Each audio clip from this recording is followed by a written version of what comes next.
Mother's from Oakland too. She went to high school in Oakland. Oh, My wow. great grandfather built aircraft carriers World War II. You went to school in Berkeley? No, Yeah, Stanford. Berkeley, yeah. Berkeley. Yeah. Yeah. You guys ready to go? Yep. Yeah, man. Waiting on you, man. Okay, so we are here for the first episode of Social AM. It's talks to bring awareness to the recovery of entertainment in San Francisco.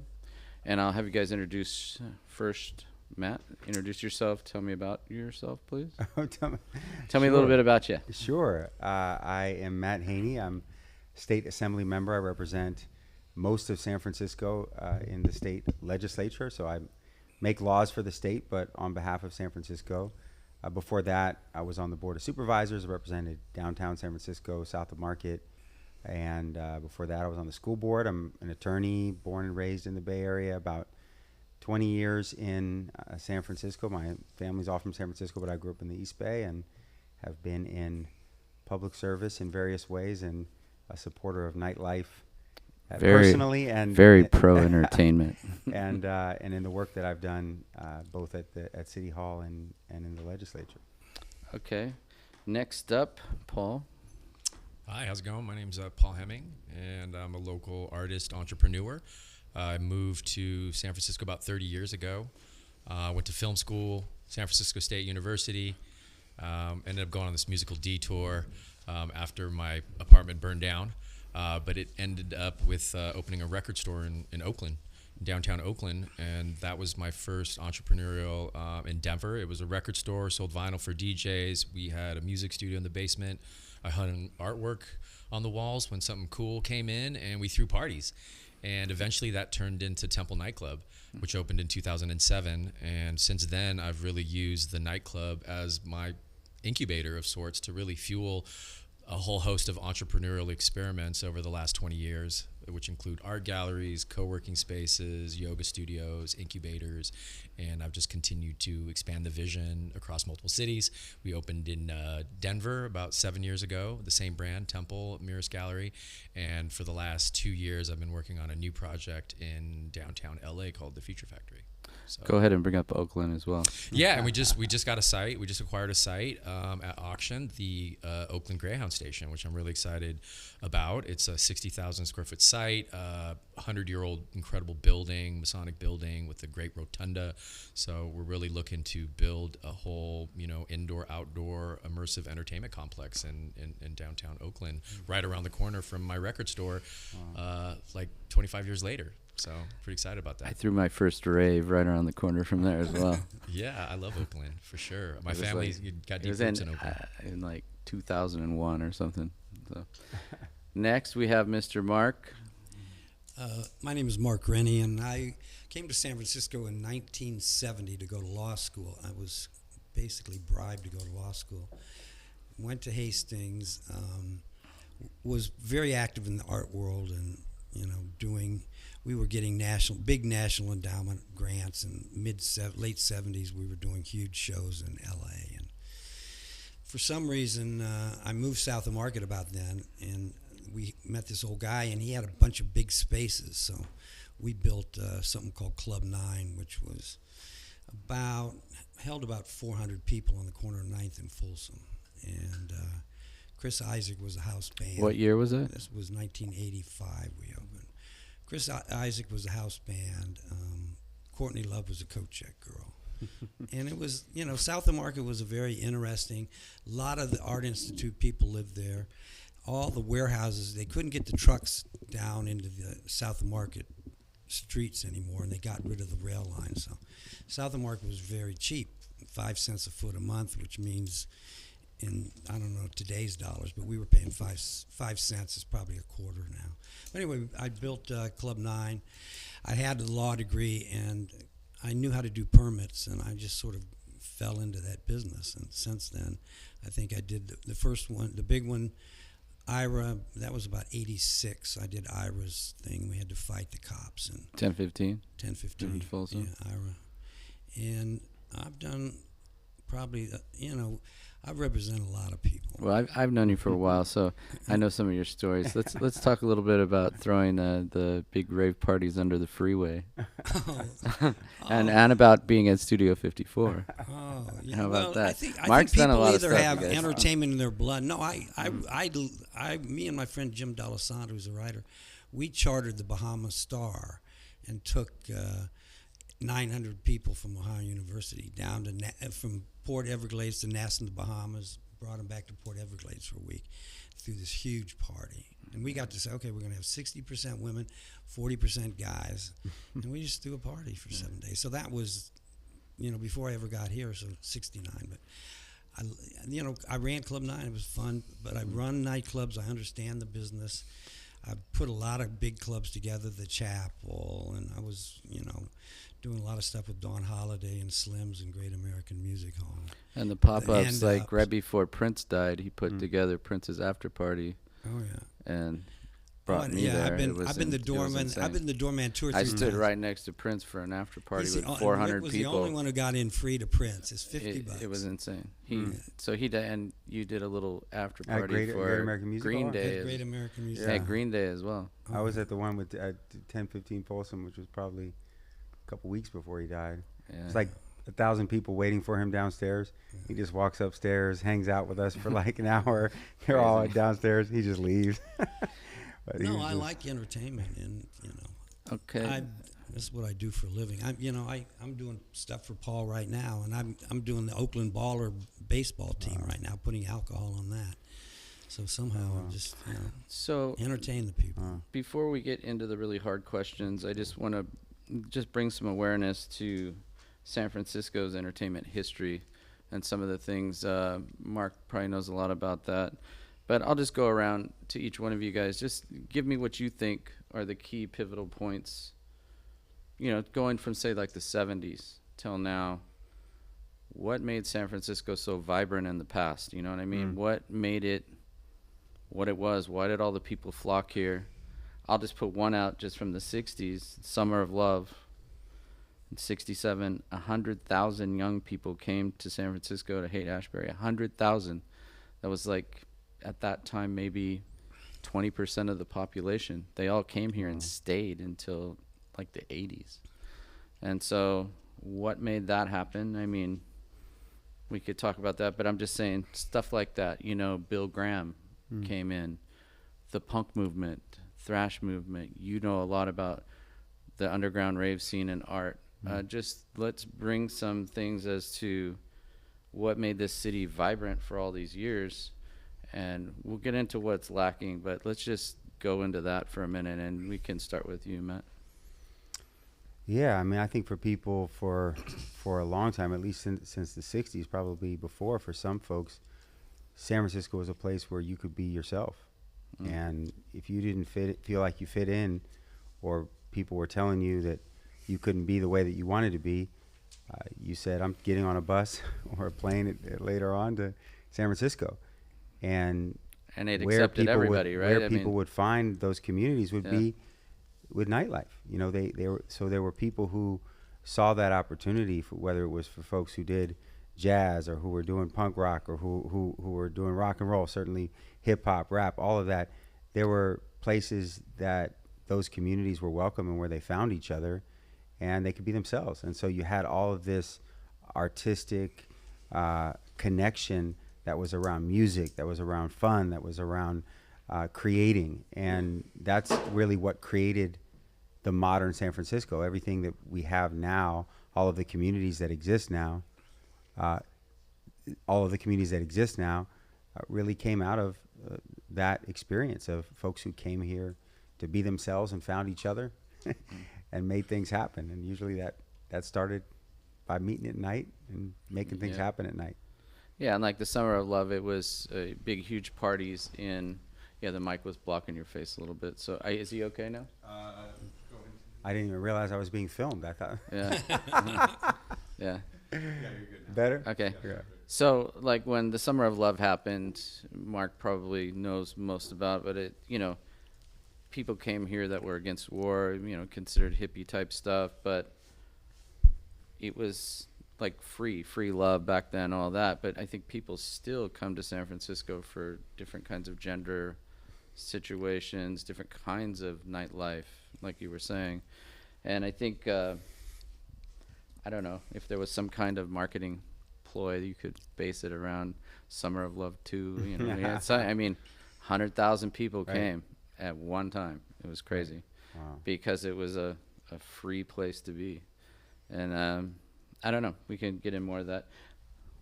Give me. Yeah, I mean, I Paul. agree with Matt 100%. I mean, San Francisco has always been known for music and counterculture and the arts, and from the 60s. I mean, my dad was actually here in 69.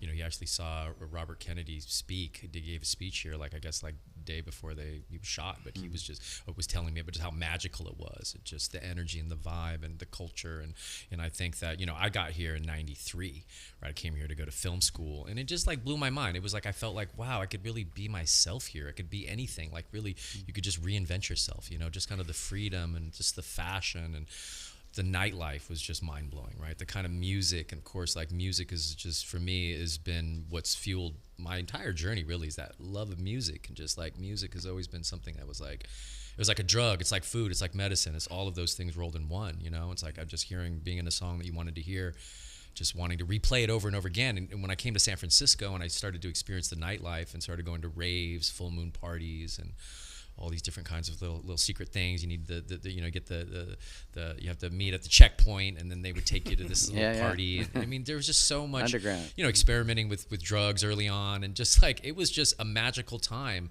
that I just was so inspired by, and just the culture that I saw, I think, really just set me on my path. And San Francisco is just like a magical place. And I mean, this is my third. I mean, been 25 years, I've seen 3 different cycles now. This is like the third time that we've seen, the boom, the bust, the boom, the bust.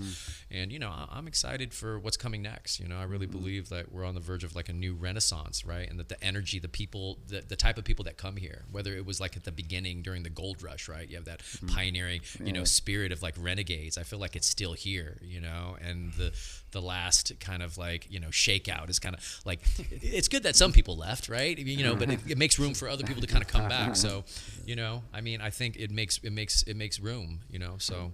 Yeah. And like me, you're part of infrastructure, and hearing about Oakland, that's huge. But infrastructure with Temple, I believe Temple was one of the most booming nightclubs prior to COVID. It was really going good.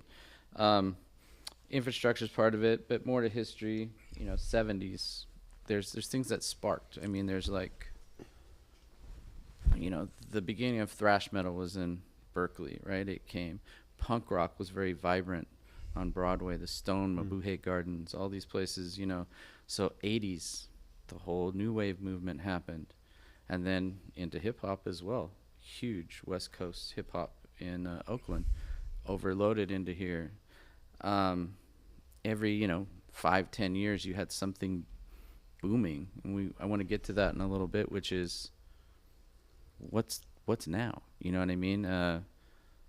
We haven't seen anything change. Hip hop's been in for a long time, holding strong, but we haven't seen anything new besides like big festivals and stuff like that. But we'll get into that. But let's go to Mark. If you want to do the history, it's probably hard for people who are watching this video to understand there was no concert industry until Bill Graham started. Yeah. He came down the green. Bill Graham started, he did 2 benefits for the San Francisco Mime Troupe, which is still going after 50 years, south of Market. And he got into the party scene, and the next thing you know, you're right, there's so many people that are sort of footloose in San Francisco. So he got, first I think he got Winterland, and then he got the Fillmore. And that was right after the Summer of Love. People were here, but they're bored, and then it moved forward. We're a little stagnant right now, but go ahead. But by the time I got here, which was 71, I was involved with Bill Graham on and off for years. Like, we were the biggest concessionaires on Lollapalooza, which was Bill Graham. But, going way back, he was just, he'd give out apples at the Fillmore Ballroom, and he'd bring in all these people. But by the time I got here, he was representing Santana. He was, it was a very Jefferson Starship, Airplane and Starship. but they were throwing free concerts in the park. There was all this activity. And you know, you can't forget the cheap real estate. San Francisco had sort of gone, had 74 was a major recession. So San Francisco had gone up and down, and when the hippies did this thing, a lot of the middle class moved out to the North Bay and left a lot of, you know, literally you could get a 5-bedroom apartment, beautiful, at the top of Haight-Ashbury for, at the time, $400, which would be about, in today's dollars, probably $1,200, $1,500. 5 bedrooms. So it was people, younger people could afford to be in here, and the music scene was really pretty vibrant. You know? Oh, I mean, I could go through a list of clubs that were there at that time. That's the infrastructure part is, you know, the Fillmore, Warfield, all of the places. I mean, a lot of them are gone. A lot of them are different things now. You know, but that was that era. You know what I mean? That was for those kind of live bands. It was done there. Whoever's doing stuff, don't do it. But I think that we had this solid structure when Bill was alive. I can't remember when Bill died, but it was like 79, I think. And the next generation, you know, Live Nation buys Bill Graham. And the next generation, though, the Dawn Holidays and some of those people were still around, and they were still controlling a lot of the music, you know, Hardly Strictly Bluegrass. That was all Bill Graham organization people. And a lot of the stuff way into the, past the 90s was like the second and third generation of Bill Graham. But people forget, like Toontown, I think that was like 89, 92. But they came out of London, and they were throwing parties down at the concourse. Huge $250,000 doors when it was $10 to get in, and it was a big rave scene, and the police were sort of they didn't like nightlife for about 2/3 of my life.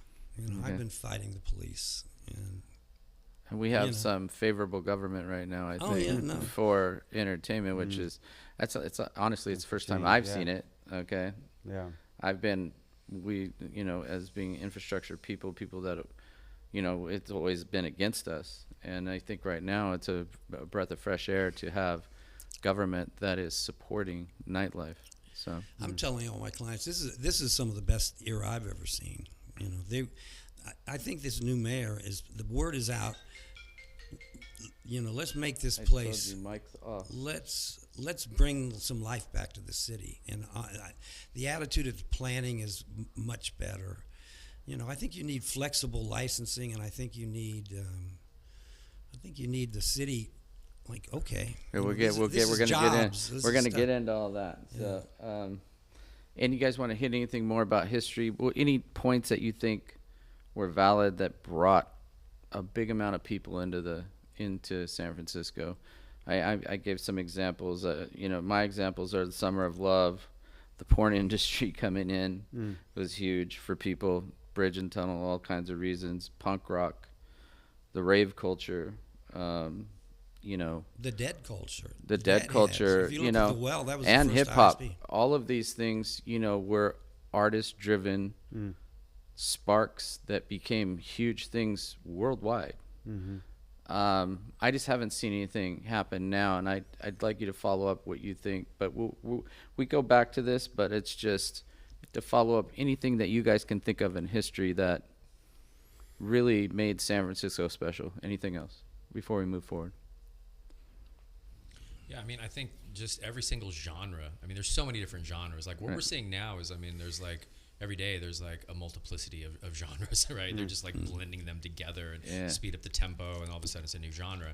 And then you have these subcultures that emerge. So, I mean, I've seen multiple, you know, subcultures emerge from the moment I opened the record store. So I had a front row seat running the record store. I mean, the record store really exciting kind of epicenters of culture, right? It's like you had the DJs would show up to buy the vinyl, and then you had the club promoters dropping off the flyers. This is before the web. Really, you had to go and actually get a flyer to find out where the parties were at. Yeah. And so, I mean, over the 20 years of my career, I've seen like so many different genres and labels emerge. I mean, back in, you know, the 2000s, Ohm Records was really huge, and they really kind of touched a nerve. And they, you know, they launched the careers of Bass Nectar, of Cascade, a bunch of other like really famous artists. There was Naked Music out of New York, which was also, there was a San Francisco house sound that was really big.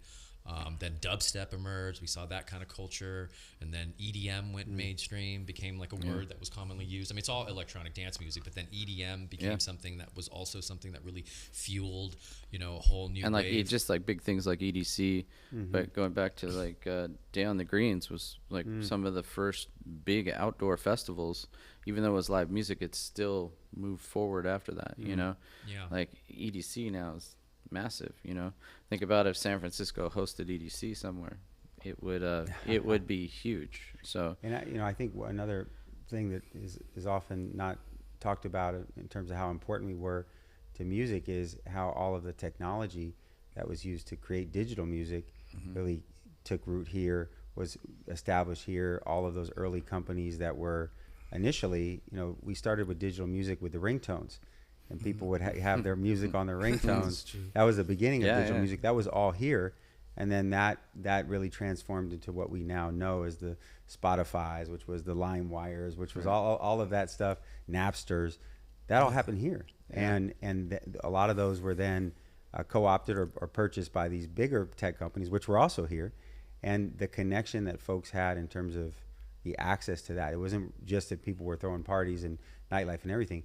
The musicians were here, and they were here in part because the technology was here, and there was a whole ecosystem. There is still a whole ecosystem, because what brings the culture here is the artists, and the artists come here because they can make their art here, and so that aspect of the Bay Area and San Francisco in particular was also what made all of this possible. And there was earlier iterations of that, Hyde Street Studios, places where people would be able to go and record their music, was also why some of these bands were here. Yeah, so I'll hit on that. Maybe if you don't know what I do a little bit. So my name is Rick Haynes, by the way. Hi. I house more live bands in San Francisco right now than anyone. So I own RHL Rehearsal. I have 90,000 square feet of space that I converted in 1990. I have probably 270 bands right now. And I did not bankrupt during COVID. I still have been holding it. It's more like a nonprofit now. I used to make money off it. It's a nonprofit. Mark helps me, but we still house. You're proving the point there. Yeah, no. Yeah. But I've been doing that since '90, and that was my first business when I was 19, 20 years old, and I've been doing it ever since. But yeah, infrastructure for the artist to be able to do things, like he has an incubator that I know that he creates a lot of different new kinds of art and does like real art too. So anyway, okay. Next question, biggest question. We can start with you again, Matt. But bringing entertainment back to San Francisco. What needs to happen to bring back entertainment to back how it was 2010 to 15? Ideas for that. You want to go second? We'll have Paul go first. I'm Okay. Either way, whatever works. Yeah, I mean, we're definitely deep in solving that problem. You know, it's a complicated problem. I mean, there was a mass exodus of the city, right? It's like what we witnessed was like an extinction level event. You know, it's like a meteorite just came in, and we went from the top to the bottom. And so we saw lots of customers leave, lots of people moved out, and so there's a lot of work to be done. And I think that customer behaviors have changed, right? It's like after COVID, there's so much we took for granted, and then when people came back, they started behaving differently. They maybe drank less. They didn't want to just go to a dark room. People valued experiences, and so that's kind of what we found is really, people want to have like a multiplicity of offerings. They don't want to just go to a dark room anymore. They want indoor, they want outdoor, they want immersive, they want food, they want art, they want different types of entertainment. And so what we've been doing is rapidly prototyping this new kind of customer experience. And part of what I was able to do in LA right after COVID is build this new immersive experiential entertainment complex. And we're kind of bringing that back, which is, giving people that multi-room, multi-genre, multi-dimensional experience, and really just kind of building it back one week at a time. It's like we hit bottom 2024. I mean, really had revenues reduced by like 2/3. We went from like doing 1/3 what we did pre-COVID. So with the margins being so low, it's definitely a challenging time to be in business. But I think we lost a lot of businesses as well. So. Yeah, a lot of people left, and we're just fighting over a smaller market share. There's some big, a lot of competition has rolled into town too. We have like big, kind of corporate entities that are in the city that weren't before, kind of buying up talent. And so inflation has really hit too. DJs cost twice as much to sell half as many tickets. And so there's like there's a lot of different factors, but, like we're working on the solution right now. Yeah. What would your solution be? Well, if you you had all the resources in the land, what would you do to San Francisco to bring people back here? Well, okay. Well, I mean, right now we're just trying to create more options for people, to rebuild more of the infrastructure, right? I'm looking to acquiring the Greyhound station so we can build this indoor, outdoor, multifaceted entertainment complex, which is what I'm massive. talking about. Yeah, and then I think also, like Matt and I, we've been talking about like all this kind of stuff where like, how do we bring in like a whole new generation of people? We make affordable housing, right? Like, passing laws that make these office conversions, cheaper, or these old empty hotels, right? Like, how do we bring spaces to bring that creative community back into the town that kind of left over the last 10 years? That was the thing, is as tech moved in, there was constantly this people were getting priced out, right? I know so many friends that live in LA now, right? I was down in LA, and it reminded me, being in downtown LA reminded me of San Francisco like 20 years ago, because the counterculture, the arts, the fashion, the nightlife, the underground, it was all very vibrantly present in downtown LA.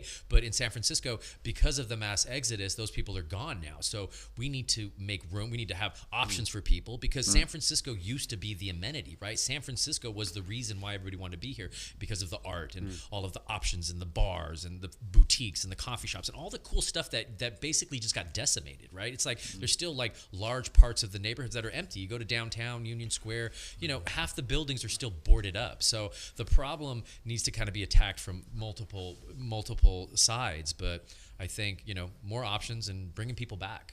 Yeah, you and I talked a little bit about LA and stuff when you got here.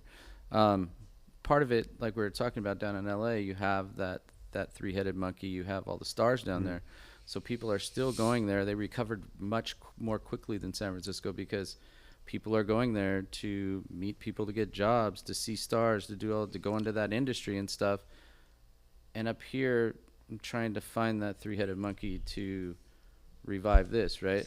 I know I go down to Hollywood all the time and stuff, but outside of Hollywood, you can live cheaply and come into the nucleus of Hollywood and downtown LA, and really it's all vibrant, because a lot of young people are flocking there because of how big we are in the movie industry and stuff like that.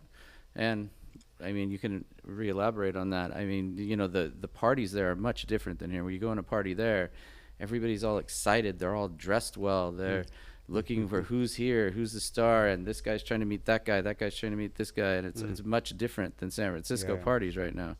So, I mean, if we can elaborate on that a little bit. Hold on, one commercial break here. Hey, whoever's going up and downstairs can't go up and downstairs anymore. Okay, or open the door. And I don't know what else was happening, but okay, just make a commercial. Wait until we stop with the person, make a commercial, and then go. Okay. So back at it.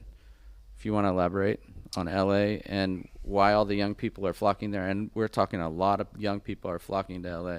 Oh, 100%. Well, LA, is really, I mean, arguably the capital, the the center of like culture, for the entire planet is being produced in LA, right? It's like you have Hollywood and you have TV and you have Netflix and Disney and the comedy industry and the fashion industry and the hip hop industry and just like on and on and on. And so, and it's just vast. It's like, it's like multiple cities stitched together. And so you have this this constant flow of young talent that, move to LA to, find fame or, find a job in that career. So it's not something that we have here in the Bay Area. So we used to have tech, but a lot of those people that moved to LA used to be here when it used to be more affordable. So that's really the biggest problem, is that when we can make it affordable for creatives to move back into this town, then we'll start to see a big change. Yeah, and I was going to hit on that. Like in the 70s, a lot of movies were being made in San Francisco. There was TV shows in San Francisco,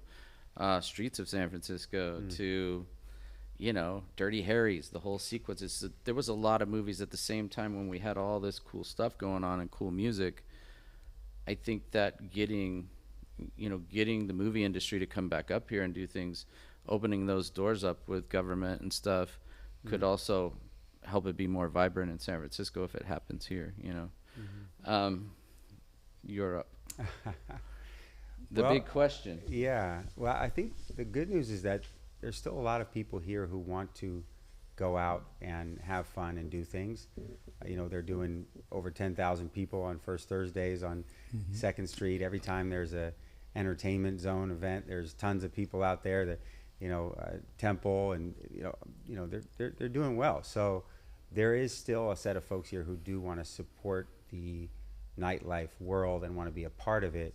I think that we have to open up more opportunities and make it easier to open venues. I think there is a shift in the government where we're making it finally. We're inviting people to open. It's not like you have to, as Mark said, how many decades was he fighting the police, fighting government? Now they're saying, hey, we just created this entertainment zone. Will you come and start a club here? It's like, well, excuse me, is this a setup? And so there's that shift that we now have to really take advantage of. I think the next couple of years are going to be very interesting and very pivotal for us. And there's a couple reasons why. One is we have some huge events that are coming to the Bay Area and to California generally. We have the Super Bowl next year. We have the World Cup. LA is going to have the Olympics and the Super Bowl and the All-Star. We have all of this coming. And I think a lot of us felt a real switch turned on during NBA All-Star Weekend, where everybody was like, hold on a second, this is a really special place. We're back. And we are back. Get people from Bridge and Tunnel, right? They will come over. Yeah. If they have a reason to come, they'll come. And they were blown away by the city and blown away by our nightlife and blown away by what we had to offer. And we nailed it. I mean, it was an incredible experience for everyone. And we had the capacity to do it. So we need that kind of thing on a much more regular basis, and we can do it.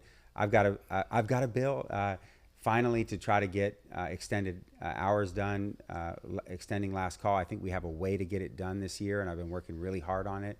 At least allow folks to have it on weekends, Fridays, Saturdays, and long weekends. I think that if we were able to do that, that would really help. I'm excited, as you know, I'm really close with the folks at Empire, which is probably our last remaining major music label, particularly that has the reach that it has in a lot of different genres. And they just purchased One Montgomery right in the heart of the city. It's right one of the across most the street from here. iconic buildings in our city. Over 100 years old and 3 floors. And what they're going to do there, that building was $20 million. They'll probably put another 10 into it, and it's going to blow everyone's minds. And it's also going to put entertainment and nightlife and music right in the heart of our city, right in the financial district. And so hopefully that creates ripple effects where more folks want to come here and also build things here, because it can't just be the nightclubs and the bars. We need the music labels. We need the recording spaces and rehearsal spaces. We need the folks who bring the artists because it's like LA. You got to be at the cutting edge. You can't just be, you're not going to have a really cool nightlife city where it's just because you have some great looking nightclubs.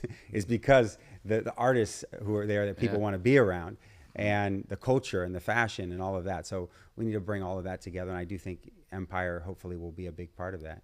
So you're talking 4 a.m. on the weekends, right? 4 a.m. or 5 a.m.? 4 a.m. on the weekends. Okay. allowing for cities to opt into that.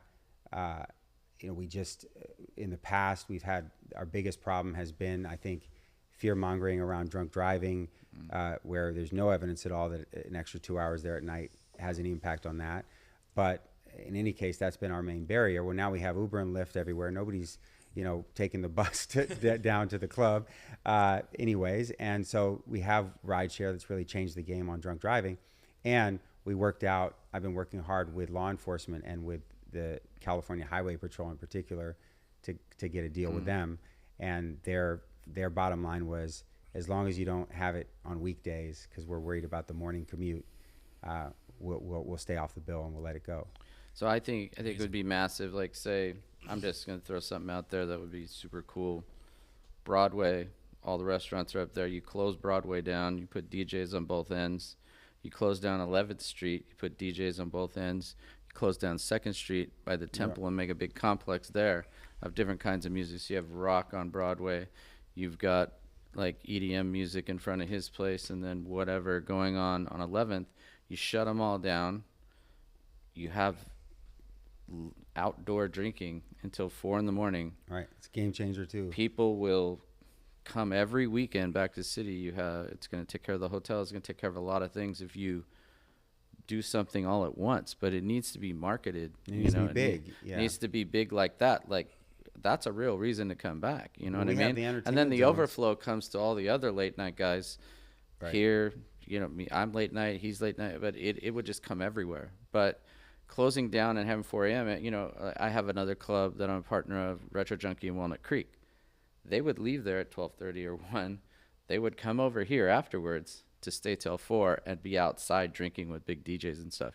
It would draw hundreds of thousands of people a weekend, and the revenues would be massive. It's just, I think people would be upset at first that everything would be up on those there. I'll take 4 a.m. indoors first, and then we'll go okay. outdoors. No, but I'm just saying there would be a massive. I don't know. But when you that's told kind of me you were big trying to thinking. get San Francisco just for 4 or 5 a.m., I thought about all that. And I'm just like, wow. It could be a massive thing, to do. So we can clearly do it, and we've got the outdoor now. So we have the first entertainment zone, but there's going to be 5 or 6 more entertainment zones, which are areas where people can drink outdoors.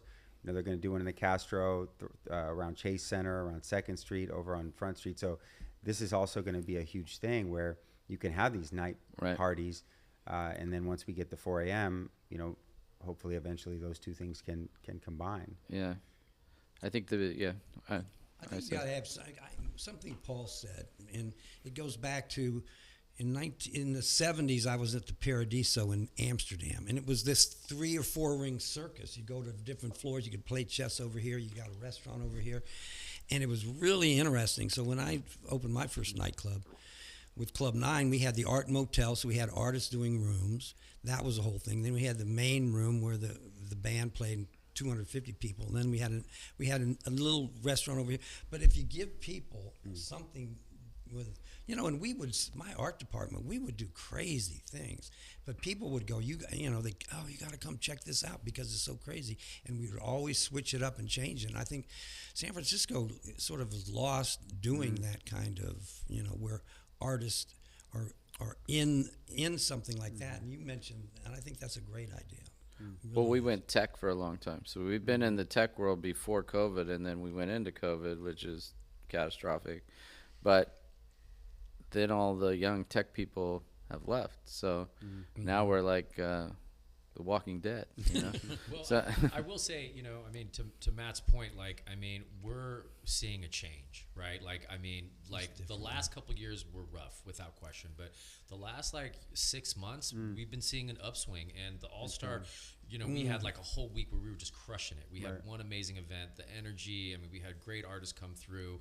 I went to the mayor's inauguration in Chinatown, and that was jumping. He had Zoo playing, and it felt good. I went to Portola, was a big festival that happened, and they were killing it. Great energy, great acts. So it's definitely starting to come back, and I'm really optimistic. And this 4 a.m. thing is going to be a game changer.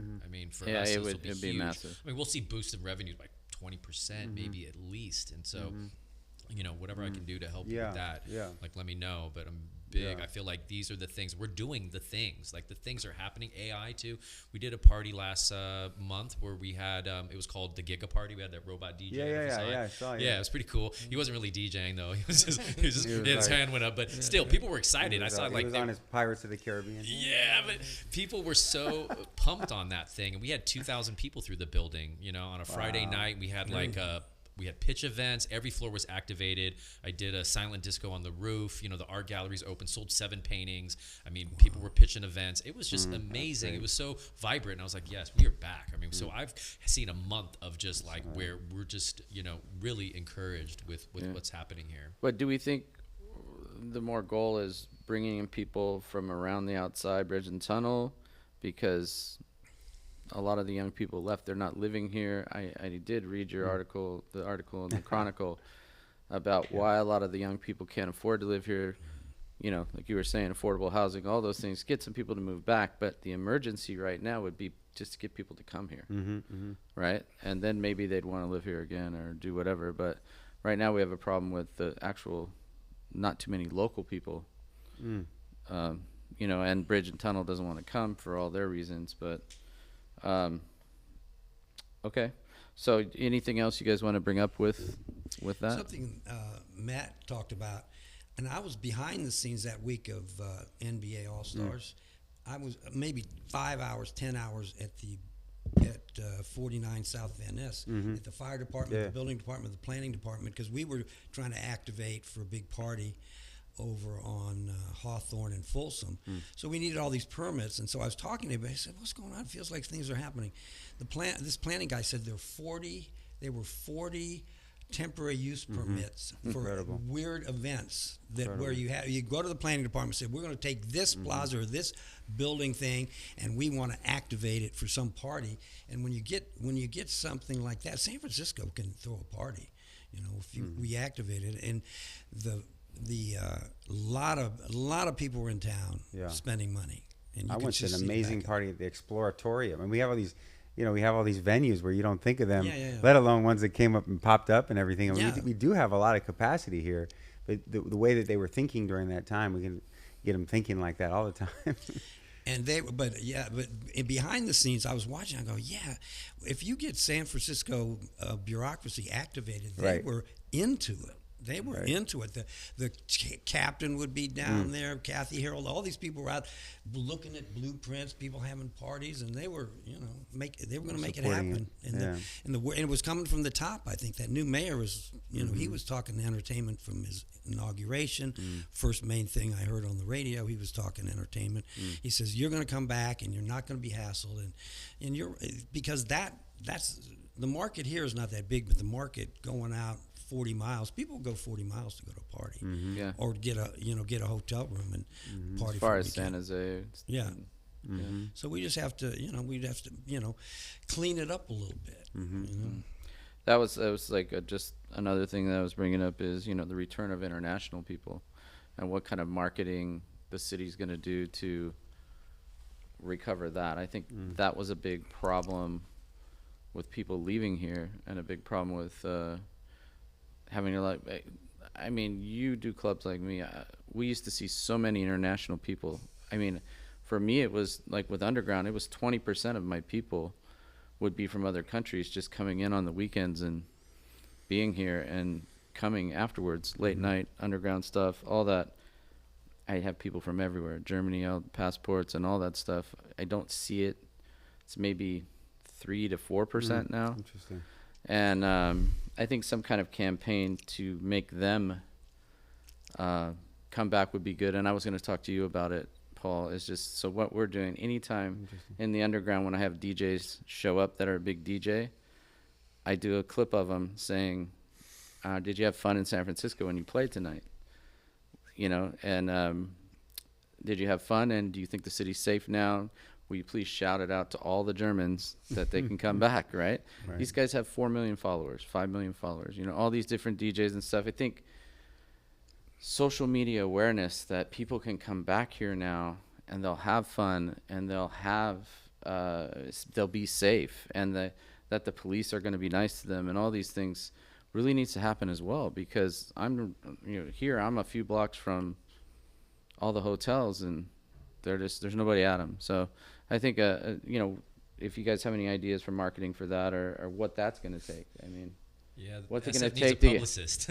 Yeah. SF what's needs it to going to hire- take to get Well, the I- international people back? You know? I think that we are seeing a shift, and we've all spoken about that. I think I have. the having new leadership in the city, setting a new tone, having some of these big events that went so smoothly. You even had Charles Barkley on TV saying, "You know what? I got it wrong. San Francisco did well. Right, and I San think Francisco that's looks huge. great. That's huge. Just how much trashing there's been publicly of San Francisco for so long has reached every corner of the globe. Well, you're not hearing it that much anymore, and it's because some things have changed, and it's also because the messengers and such have improved, and so that takes a little time to catch up. But I think there's a real opportunity in the coming months and in definitely the coming years. But we'll see. I mean, this summer, if we have this whole year goes well, right? We may see a great summer this year Yeah. for Well, San Francisco, because it starts to get out there and they say, you know what, let's go to San Francisco. Actually, let's give it a chance. I mean, they have fun when they come here for a baseball game or something, and it's not dead. And the other thing we haven't talked as much, there's also a lot more things that we didn't have before.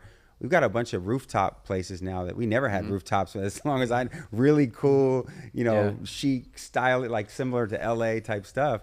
And that's a part of what we're offering now, because we have such incredible views and landscapes and everything, that I think we also have to take advantage of those sort of things and bring it together for an overall experience for people. Yeah, I'll probably bring it back in a different show, but just I think pause. Okay, we'll take a break. Sure. I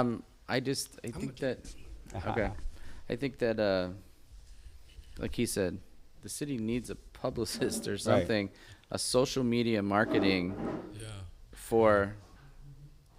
I mean, the city has a publicist, of course. Well, I mean, I'm but not in the saying city they call it, I don't about. know. I'm saying comms some director good or ideas, something, some good ideas for to international. promote ourselves. Yeah. Yeah, because Yes. I mean, there was so much like negative press, man. I mean, it's like Terrible. Yeah, everybody we was need some dunking on San positive social Francisco. media press. Yeah. A You know? lot. I mean, that's what we fell into that too. I don't know if you want to, if we're off the record now, but you I don't know. Continue the conversation. Yeah. Yeah. And and some of it was affected the conventions that were coming here or not coming here, and we're facing competition from places that really stepped their game up too. Right? We're losing a lot of conventions to parts of Texas where we weren't competing with before. Vegas really taking conventions from us, and some of it was what they were doing right, and some of it what we were doing wrong. But there's a change happening right now around that, a real focus around the area connected to Moscone and Union Square. A lot of policing down there, making sure that people who come here for conventions have a really good experience. And that all needs to be in social media. You're not hearing as much about, I came to a convention and it was so terrible. You're hearing more of the opposite now. So they've kind of shifted some of that. So, it takes a little while to get those ripple effects for people to say. And we also took a hit. A lot of the Asian travel has not come back yet. Right. Still, people in China in particular are not traveling for reasons having to do with their government around the world, or particularly to the U.S. that they were in the past. So we have to also remain open to travelers and not pick fights with our neighbors, which is probably not going to be helpful either. Right. Probably not going to get too many Canadians coming to visit this summer. Yeah. Okay. Is everybody? Mark's back. Just before we get back at it, to finish up, so I'll probably do a separate one on that. Just break down social media to try to bring back. I'll do it later, But next, I think I just want to get into future entertainment trends. Like, what do you guys think? And this is talking about artists, music, infrastructure. Where are these scenes gonna head? You know what I mean? Where are they coming from? Where are they gonna go? And when I say that, I'm saying like, how do I explain? What would be the next trend? What's gonna be the next big thing right now? And or what do you guys think it is? What have you heard? Or have you heard anything? Or are we just dealing with what we've always been dealing with? Is there anything new coming? I know we know EDM and hip hop and all these things are going on. I mean, one of the things that I think is that this city needs to get bigger. It needs to be broader, and it used to be, but it's not now. So like when you look at places like Bourbon Street, Vegas, all these things, we need to come of age a little bit.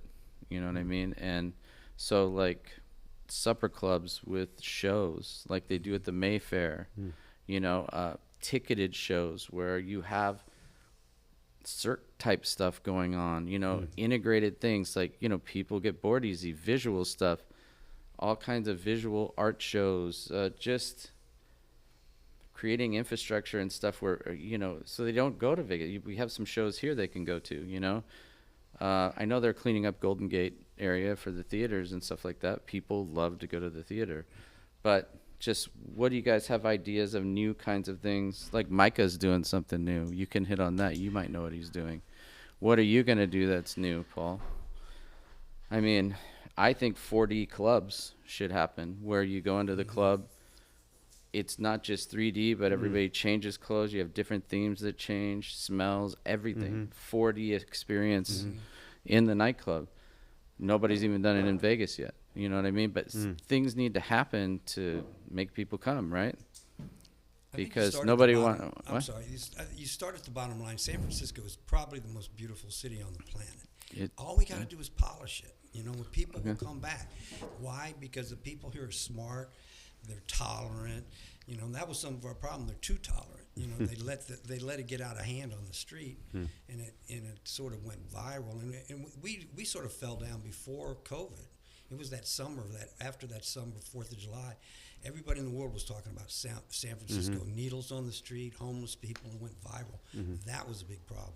So what we have to do is keep it clean, make it interesting, and I think people will be back. Okay. I do think they'll be back, and I think the AI kids are going to come in here because they, I didn't think there would be that many people, but now I think that could be one of the new trends. I know AI is here, but will they come here and stay here?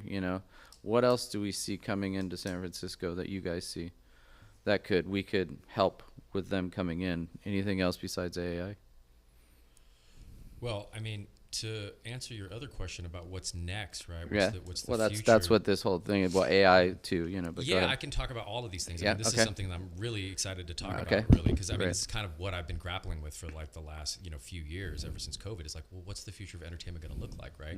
And just like to your point, like you were saying, this 4D. It's like my whole vision for this is called like dimensional nightlife, right? Interdimensional nightlife. And so what I've done over the last few years is I've taken all the experiments that I've done over a lifetime at this point, 25 years of iteration, all these different types of companies, right? From yoga, co-working, art, events, right?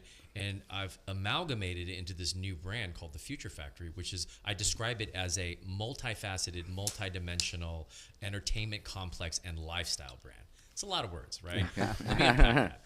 So essentially, right, the lifestyle membership brand, and I'm integrating when I say, dimensional nightlife, right? We have video panels. So we pioneered that kind of design of just kind of that immersive venue. We have like, video on the ceiling. I've done it too. I do mapping and stuff too. Yeah, all that stuff, we're at the forefront of that. But now kind of like adding this membership component to it, right? This lifestyle brand. So what I'm working on right now is piloting this membership model, right? Which we will be using AI as well, right? Having your own AI agent that almost helps you unlock all the potential of the organization, right? So as a Future Factory member, you would be a futurist and you would have access to all of the services and goods that I've been able to iterate over my career, right? So you get a membership. Imagine like it's like the Soho House meets like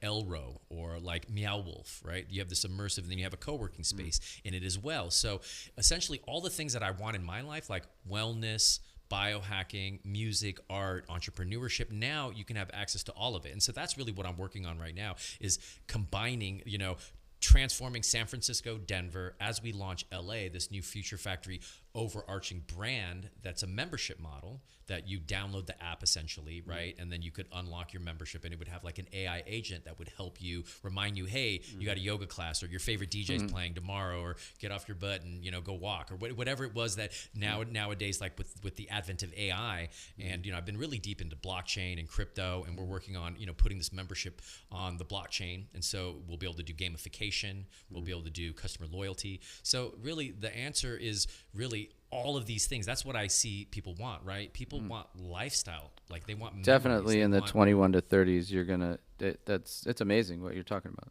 Yeah, so I this really is like what it. we're building right now. You know, it's the future factory, and you know, it's a big vision, and the plan is to take this all around the world. You know, and it started here in San Francisco. It was birthed out of this fertile, creative soil of tech and art, and you know, I'm so proud to be here for the last like 25 years, and I'm excited to, you know, like I brought this vision to LA like last year, and it blew up. I mean, like in a good way, right? And we were kind of lawless, right? So I went down there, and I didn't have the permits, and I was running till 6 a.m. and you know, because there was like 50 after-hour parties happening. So I was like, you know what, they don't care, and they didn't care, right? Until we actually were victims of our own success, and it blew up because we got too successful, and then the permits came. The regulation could be a little heavy-handed, right? So. Happy to say we've got the approvals. We're about 6 months away from opening. It took about a year and a half navigating. You know, it's a challenge to get approvals. It's really hard to open a business, but I've been doing it for a while, and I've gotten pretty good at it. But we do have the answer, and I'm excited to deploy it and to you know, see how well it works. So Every time I talk to guys, you know, I see all you guys. You know, I see all you guys at night. Every time I talk, I start talking to him a little bit. That's why he's here. You know? So it sounds amazing, man. Thank you. It sounds great. Really Any ideas, you guys, of what you think what would you want to come see in San Francisco? Why would you come from Walnut Creek to San Francisco instead of doing it there? You know, new kind of nightlife, new kind of shows. There's always been something happening in San Francisco up until like 2015 that was different. You know, you had 4-story clubs, you had all kinds of things going on that they didn't have around the outsides of here.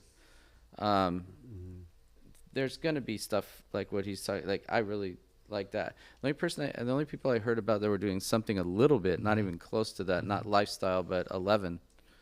11 did blockchain where you can buy everything, blockchain, and do all that we were stuff. taking crypto.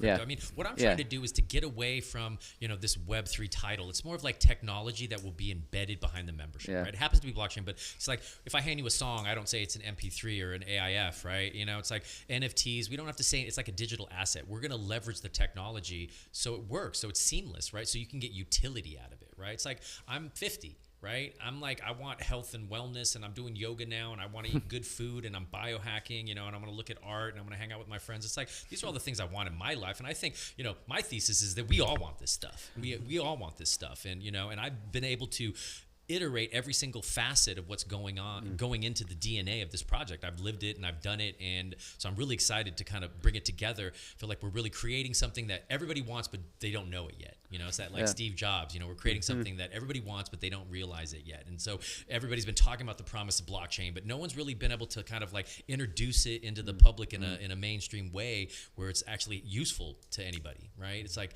you know, so I think we've found it. We've got the way. Amazing. So. Any other ideas of what's going to be next, Matt, Mark? I just want to be a part of that. Me too. That's a hard one to top. Me too. Okay. I think people now want to be more authentic. You know, it's like they don't want to. It was too sterile. It was too, you know, whatever. They want to meet people. They want, you know, they're authentic now. And I think we're something that provides interaction where people meet each other. Exactly. And, you know, or like-minded people. And San Francisco always had the coolest, you know, way out there thinking people. And so people would like to come and they meet people in San Francisco and they go, oh, wow, that's cool. Yeah, I would say like Burning Man's been a big inspiration. You know, I went for the first time 20 years ago, right? It's like really about finding your tribe, right? And I think that's where about San Francisco is there's so many little niches and subcultures, and it's still so vibrant, you know. And Burning Man was another thing that we really didn't talk Yeah, about. I Like know. it was birthed Right, out of right, here, right. right? And you It- had, like, it the was, burners. yeah. Kicked Really? out Yeah. of here too. Yeah, but the most visionary people on the planet, like descend on that, Yeah. on that, on the The playa for a playa. week, and it's been an inspiration for me from the beginning, and in many ways I've been building that bridge, right, and trying to create that magic that you would experience on the playa for 1 week, but like every day, right, and just like people want experiences. It's like during COVID, all the things we took for granted were taken away. Right, like you can't go to the movie, you can't go dancing, you can't hang out with your friends, you can't do this, you can't even, it's like you had to wear. I mean, it's like all that stuff we took for granted, and now people really want that, and so that's what I believe is like all those things that were taken away from us. Now people can appreciate it. The simple things, that we took for granted are way more valuable. Just a couple more questions. One's for you, Matt. It has to do with because I read that article you were talking about. Housing, young people. How do cost of housing, cost of infrastructure? What needs to happen to get more younger people to move back here? I mean that was kind of bleak. That article. It wasn't. Yeah, the article essentially said that San Francisco has lost more people in their 20s than any other city over the last few years, was pretty and as a higher proportion of other folks we've lost, and some of them have left because of the cost of living, but the other bleak part of the article was that some people left not because of the cost of living. That it said the value wasn't there to pay yeah, more. the value wasn't wasn't there for Right. what they were getting. And I think, Paul said this, is that people for many years were willing to pay more here because what they were getting was San Francisco, and San Francisco was one of a kind. It was so special, and they were willing to pay more for it if it meant that they could have the experiences here and the community that was here. And so that balance has been lost for many people, and that as the nightlife struggled, as the other young people who weren't in the tech sector, the artists, the folks who worked in other industries weren't able to live here, it really had, I think, a cascading effect. So now we're trying to rebuild that. I mean, I do think some things are happening. I mean, rent is stabilized or even down right now. And you can, I mean, I'm talking to people who, maybe they're graduating from San Francisco State or UC Berkeley or all that, where 5 years ago, 10 years ago, it probably wouldn't have been in the cards to live in San Francisco, but it is again now. And they can afford it with a roommate. A lot of it is because our downtown and Soma and the Tenderloin in this area has really hollowed out of a lot of the people who were here because of the high paid jobs in tech. Right.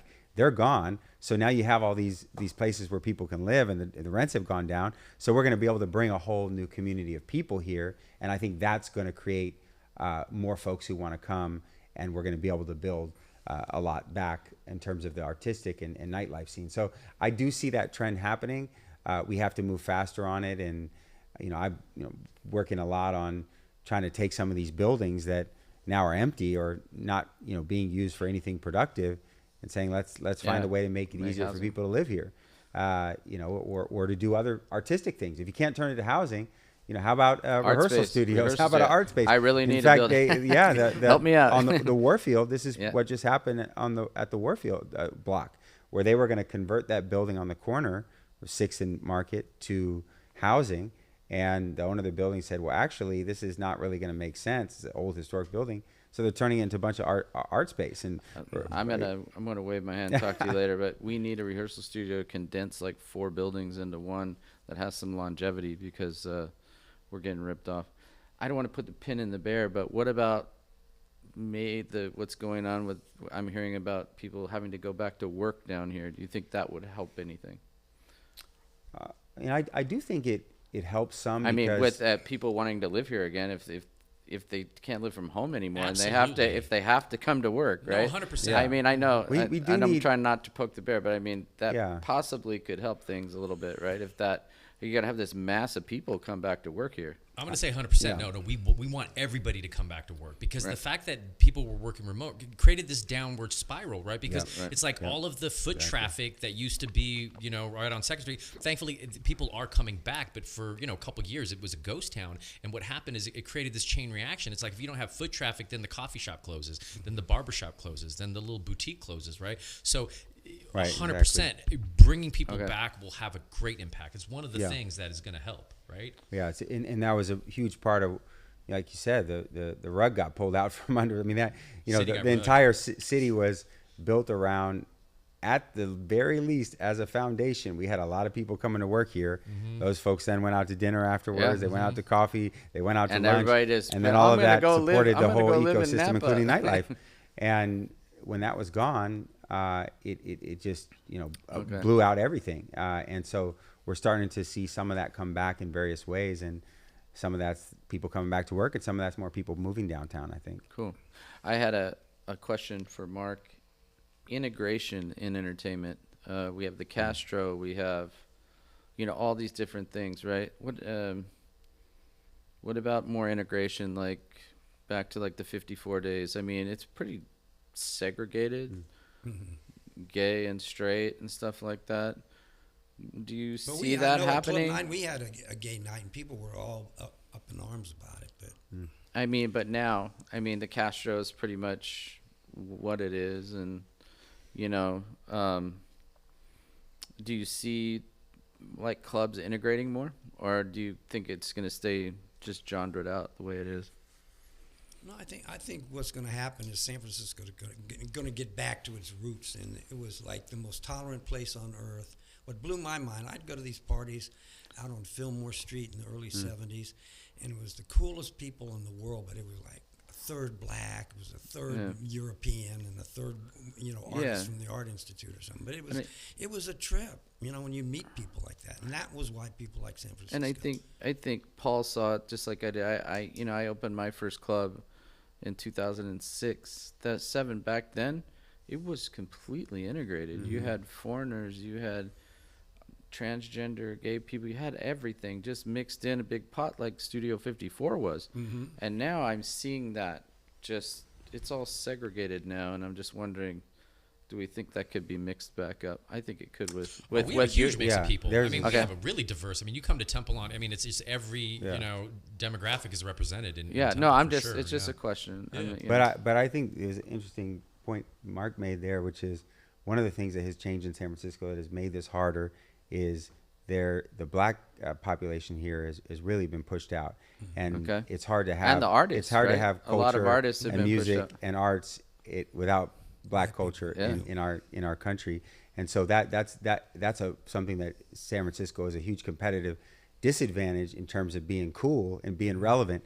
And I think that one of the things that we need to do is we do need to put some investment to bring some of that back.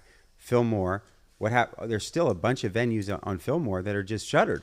There's still the possibility to support black culture and black entrepreneurs here and bring some of it back. There's a venue that is opening that Draymond Green is opening a new restaurant and lounge.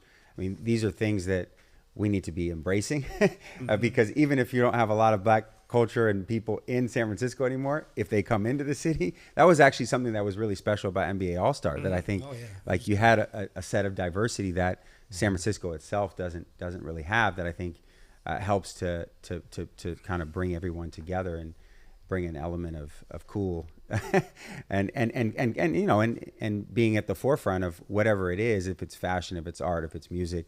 A lot of that still is black culture connected to it, and without it we're at a disadvantage. Yeah, I know the history, the Fillmore history and all that. I've read Yeah. all about it. It was massive. Same thing with other influxes into San Francisco, even with like the rock bands, all of your blues bands when they came, all the different clubs. I have all the club names here. So many that are gone now. But yeah, I think that's super important. But then all I was saying with this question is I think a lot of the artists were pushed out. I think a lot of people in general, I don't know the numbers, you know the numbers more, but I know from the band aspect of things, I lost a third or more of my bands during COVID with not reopening and stuff, which were all musicians that used to play around, and DJs, musicians, everybody. And I housed them all. I shut down one of the buildings and stuff like that. But, getting them back, getting them all back. Yeah, we is- lost is the venues thing. too. Yeah, we lost a ton of Yeah, venues. Slam's I mean, a ton of independent. restaurants, venues, everything. Or not independent. What is it? A mezzanine. Okay, Yeah. let's close out. And you want to close? Give me a closing statement, Mark. Yeah. I think 10 San minutes? Francisco, We're almost done. if you look at the state, I think it's the city flag. They got the Phoenix. San Francisco's burned down, going crazy, changed around.